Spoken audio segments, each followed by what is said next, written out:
Hello everyone, I am Jonathan Rulin, producer and designer for Spider Goat Games, here to show you how to play our new game, Gangster Dice. In Gangster Dice, you and the other players are 1920s era gangsters who have just pulled off a big job, and you'll be represented by one of these fine looking characters here. The goal of the game is to get rid of all the evidence against you and be proven innocent. The evidence is represented by these dice, and the first player to get rid of all their dice is going to be the winner. Setup is very simple. You give each player 2 dice of each color for a total of 6. And take one colored set of bid cards. I have chosen yellow, but they are all identical.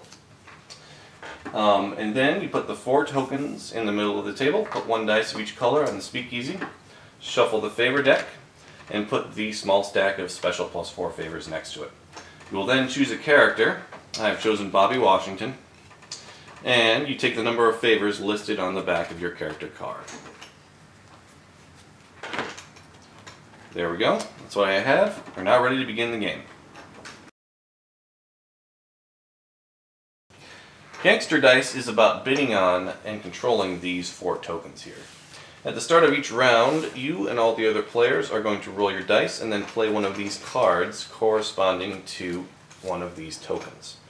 So the dice, as you notice, have different symbols on them and they correspond to different tokens. The gun corresponds to the streets, finger for the investigator, cocktail for the speakeasy, and a gavel for the lawyer. So I'm going to roll my dice, see what I get. Alright, so I have 3 fingers, 2 speakeasies, 2 cocktails I mean, and 1 gavel. So what do I want to play here? Well, I could go for fingers, but I think I'm going to go for the speakeasy right now. So I'm going to play this card.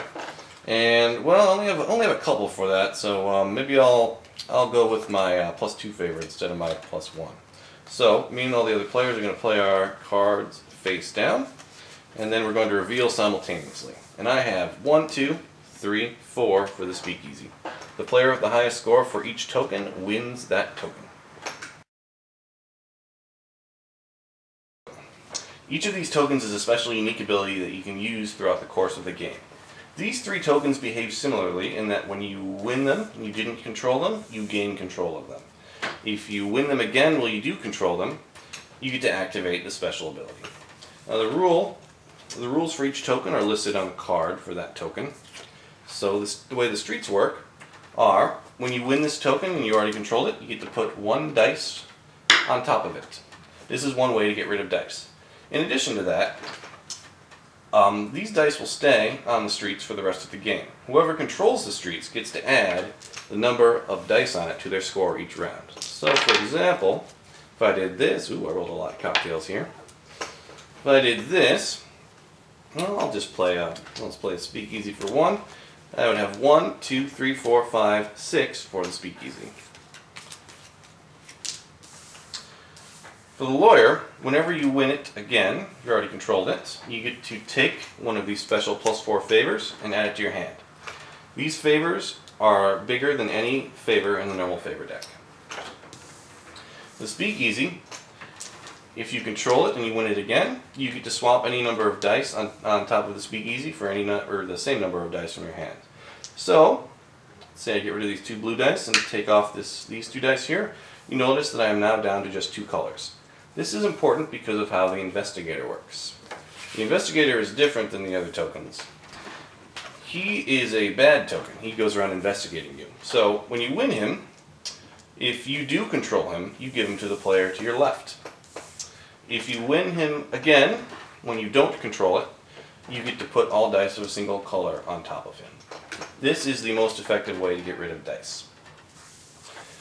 Now finally, each of these tokens, except for the speakeasy, has a special passive ability as well.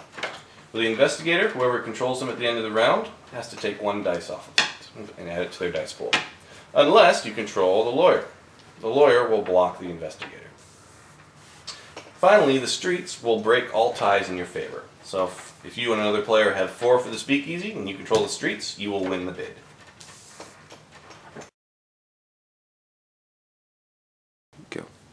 Alright, so what we're going to do here is we're going to show you a few sample turns.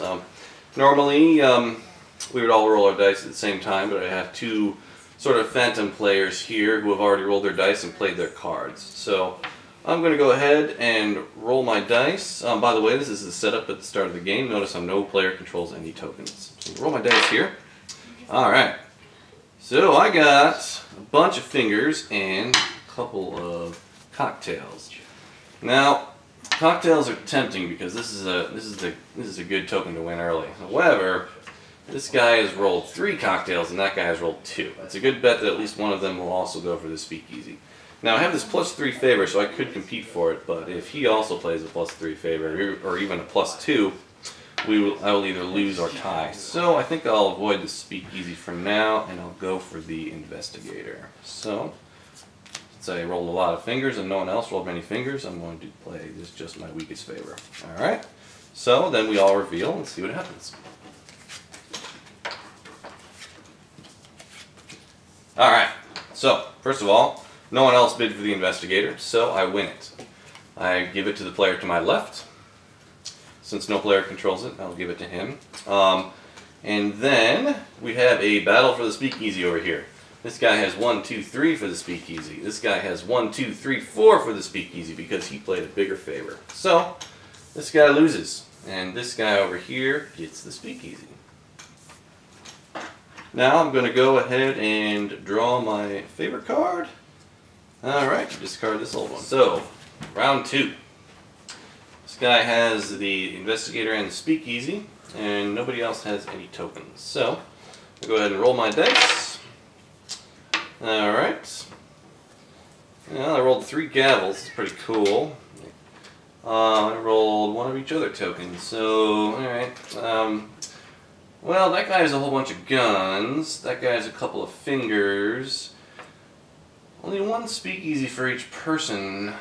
1 cocktail. However, that guy is probably going to go speakeasy pretty hard. So, well, I don't know. You know what? I think I'm just going to go gavel since I have that dominated. So, I guess I'll do the lawyer for 2. Alright. We have here, oh, another lawyer, and, yep, really hard speakeasy. Okay, so, this guy wins the speakeasy. He gets to swap dice with it. So, let's see. There we go. And now we fight for the lawyer. Alright, so I have 1, 2, 3, 4, 5 for the lawyer, and he has 1, 2, 3. So I win the lawyer. This guy, once again, wins nothing.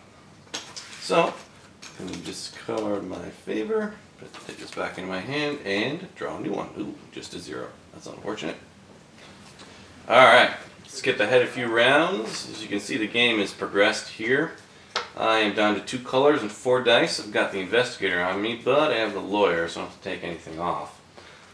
This guy over here is in winning position. He's looking very strong here with 3 on the streets and only 1 color of dice. This guy right here has 2 colors of dice, but a lot of blues, so that's pretty good. He's got a lot of 1 color.